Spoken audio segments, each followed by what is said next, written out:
Well, hello, gang. It's Dr. Bruce, and our next tip here today. We're talking today about something that is a little different than the standard.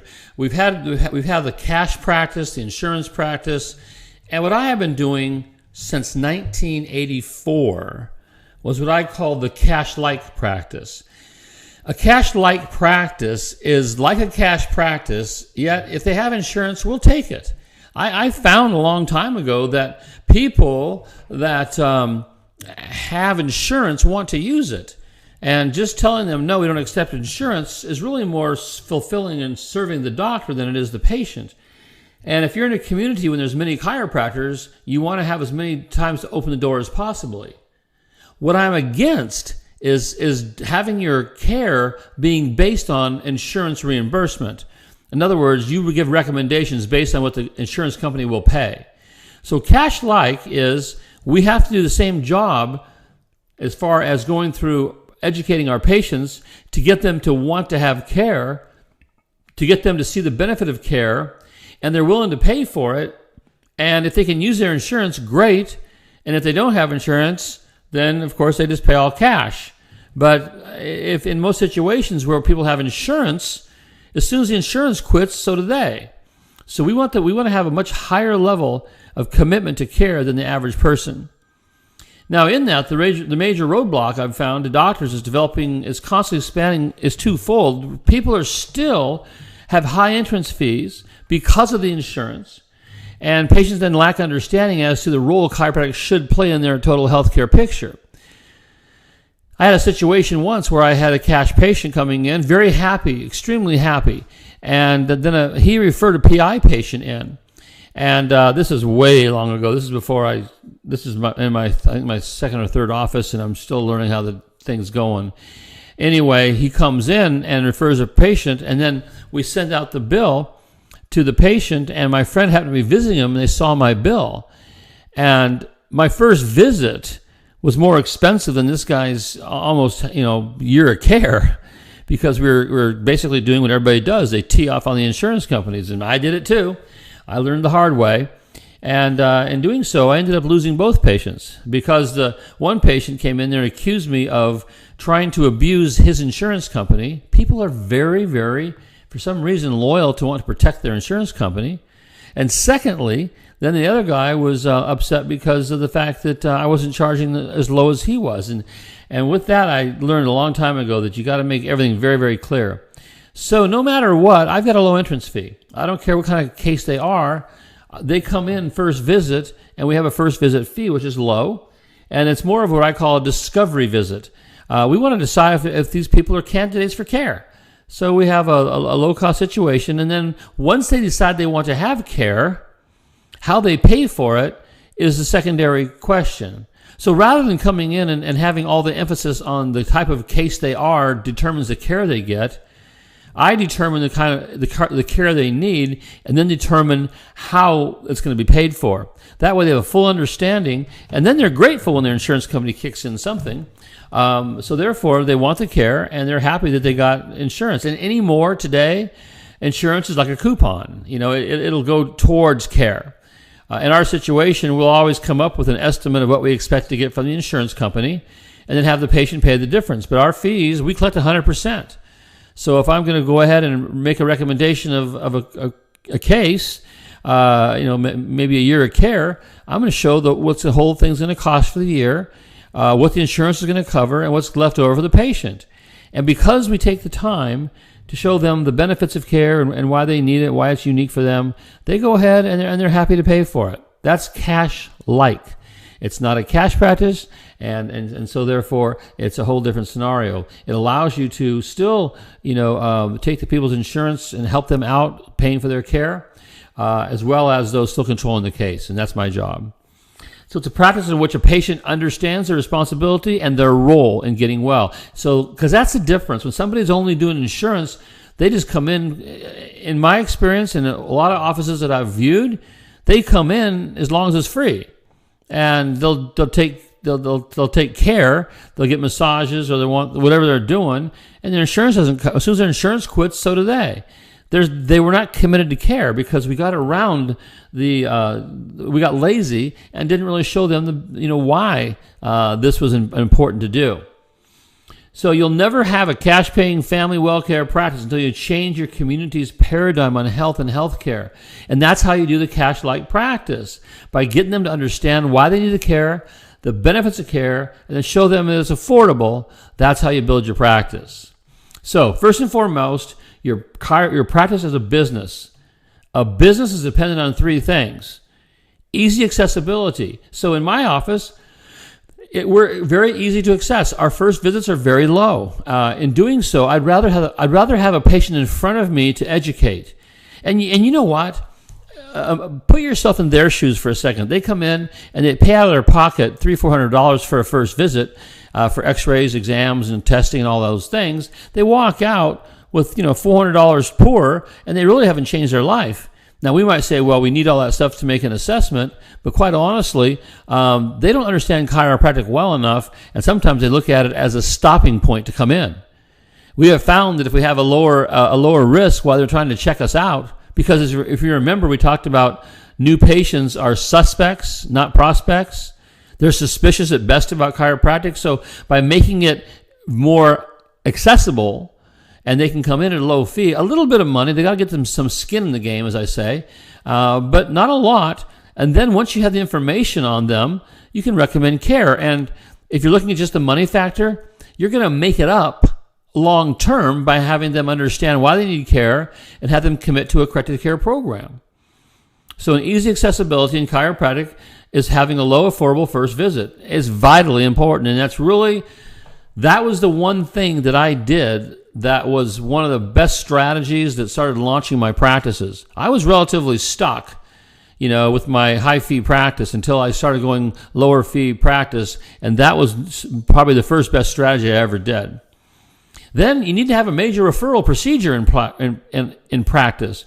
The Total Practice Blueprint is actually a system that educates and motivates patients to why they should have care and why their family should have care. So as we're practicing in our normal visits, we're making people understand the benefits for themselves and the benefits for their family, but you need to have, a constant flow of referrals. There's practices that are advertising dependent, you miss the boat. It's much more economical, much more practical. You get better patients when you have referrals. And then the front desk, I call it a de-stressor. People walk in, they're a little bit freaked out, they're kind of like suspicious what's going to go on, and the front desk person, they got to be great at bringing people in and making them feel healthy and wanted and loved and all those things. Many of us will hire, the first person gets put at the front desk. So brand new off the street, they come in, the first job they get is front desk in most offices that I evaluate.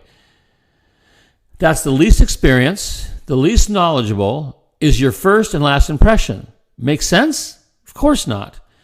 I always put my sharpest person at the front desk. That was my practice quarterback. So when they walked in the office, they're met by a person that understands chiropractic. It might be your new patient liaison, your marketing person, whatever. Great place for them when they're not doing their marketing is to be at the front desk, because that's a marketing position. And lastly, new patients got financially friendly. So it's easy to refer to you, because even when friends know that your fees are relatively high to get in the door, they don't refer their friends. They try to protect them. It's a crazy situation. Or even yourself, and you go out and promote, hey, come see me. What's your first visit? Oh, like $500. Well, I don't feel that bad. I'll wait until I'm really feeling bad. Then I'll come in. But if it's like in my office, it was $79. First visit, total $79, no matter what I did. I didn't try to make money on the first visit. I tried to gather information so I could sit there and show them why they needed care. The more information I can gather to use as a presentation to show them why they need care, the better off it is for everybody, because they get it better, and then they join care, and they go now through a period of time. And we end up doing quite well, just by going through a year of care. So that's my focus, is not how much money I can make in my first day. It's how much, that I can get them committed to long-term care, because they'll benefit long-term. I'll benefit as a professional, getting better results. When I have them in my office on a repeated basis, they're going to get better. They're going to have better results. They're going to refer more people. If money pushes them out, they never get better. They don't refer. So make sure your financially friendly office is in place. We always have to have a constant and predictable amount of new patients. I've always said this, that new patients they stimulate growth. They don't create growth. Growth is created through your long-term care, through the procedures we do and the education we do. But if you have a situation you can predict, 10, 15, 20 new patients, a week or a month, however type of practice you want to have, that's going to and when you have that machine in place, you keep it in place. Constant marketing is important. Again, a lot of people will sit there and run their practice. They'll get a bunch of new patients, and they'll quit marketing. They'll feel like they got some patients for a while. And then before they know it, those patients have cycled out, or they didn't retain them. And then, of course, now we need new patients again. If we have a situation in place that's constantly driving people through our procedures, through our in-office visits, in-office lectures, our social networking, our website that actually is working. Most websites are, I used to say, a website and $5 will get you a cup of coffee at Starbucks. A website's worthless if it's not searchable on Google on page 1. If it doesn't have a responding lead generation situation to it, it's worthless. So we create our websites to be actually lead generators. And they also market automatically. When someone clicks on that site and they check it out, we start getting emailing, and we start actually following up with them. So when somebody clicks through our website, we know they're there and we follow up. And that's great. That's good for 4 or 5 patients a week. And that's not a bad deal. A well-organized, efficient, and profitable office is something that you don't understand how important the organization is. I've gone through a lot of offices, and half the time they're looking for their charts. They can't find their charts a lot of times. They're not efficient. And therefore they're not profitable. So we want to do that. We want to have our office and the procedures, the system that we create here with the Total Practice Blueprint. Our system is such that your office works like a Swiss watch. I mean, just perfectly organized, very efficient. I don't like big offices. A lot of people want bigger and bigger offices. I was able to process 3,000 visits easily a month in 1,400 square feet. So. And you can do even more than that. But my point is, that's what we're doing, and therefore, it doesn't have to be huge. The more staff you have, the more they get in the way. The less efficient they are. I'd rather have higher quality staff, pay them higher wages, make them proud of their job, make them proud of their career. And then use them more efficiently. We tend to bring a lot of people in to actually, what I used to say is, we throw money and people at problems. And because we have more and more staff, we tend to try to find cheaper or less expensive staff, and it doesn't really add to the quality.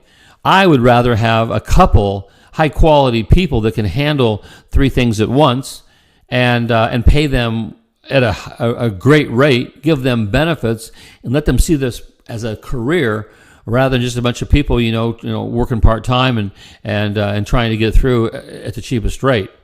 A staff member, remember, is the front desk is your financial destiny.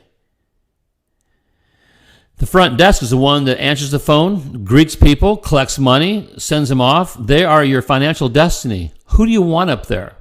The sharpest or the cheapest? And then lastly, a method to maintain the highest number of patients that stay with a practice, retention. So new patients stimulate growth, retention builds growth, develops growth. That's where your practice comes in.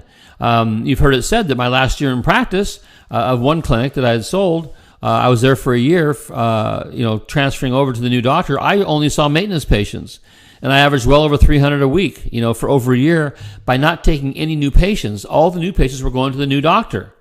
So in that situation, we had great retention, and that's how you really sustain a practice. So with that, keep that in mind, how important that all is, and I'll see you on the next video.